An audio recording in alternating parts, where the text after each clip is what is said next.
Babice jesu porođeni demoni i demoni bolesti. One se smatraju da su zla mitološka bića, koja po verovanju mogu doneti bolest mladoj majci i novorođenom detetu.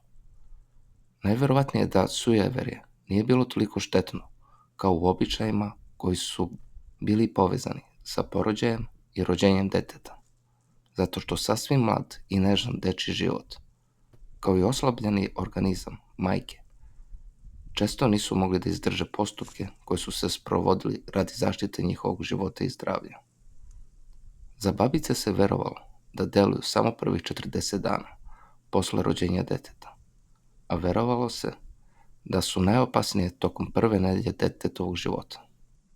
Ovi demoni su se smatrali da su nevidljiva bića, koja su se javljala samo noću, pa se zbog toga smatralo da ti demoni beže od svetlosti i zbog toga je dom uvek morao biti osvetljen. Takođe se mislilo da dečije pelene i drugi predmeti koji su dolazili u dodir sa detetom ne treba noću ostavljati napolje, pošto preko njih babice bi mogle da naškode detetu, a majka nije smela preko noći da izlazi napolje. Babice su se u nekim krajevima zamišljale kao devojke, ali uglavnom su se zamišljale kao starice i ružne žene, odevene u crninu. Imena za ova mitološka bića bolesti jesu babice ili noćnice. Ali zbog tabua koje je uvela hrišćanska crkva, gde se prilikom izgovaranja imena nekog mitološkog bića bilo je ravno kao i dozivanju tog bića, pa su ih ljudi često nazivali kao one. Kao što je spomenuto da je najbolja odbrana od ovih noćnih demona svetlost i da mogu da naude majci i detetu preko stvari koje su dolazile u dodir sa njima, poput pelena, posteljine itd. Pa se smatralo da ti predmeti ne bi smeli biti napolju posle zalaska sunca, ali da se ti predmeti ne bi smeli ni danju ostavljati napolje, zbog vetra ili vihora, zato što se verovalo da se u njima nalaze zli demoni. Zato su te predmete uglavnom ostavljale izloženo suncu ili pored vatre. Sunce i vatra jesu jedna od najvažnijih elementa pročišćenja indoevropskog naroda. Vatra je Agni, jedno od najmoćnijih božanstva indijskih Veda.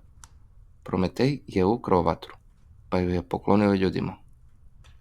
Pre se nije smelo pljunuti u vatru ili na bilo koji način opoganiti je. Kod nas se upotrebljavala živa vatra radi očišćenja od nečistih sila i bolesti.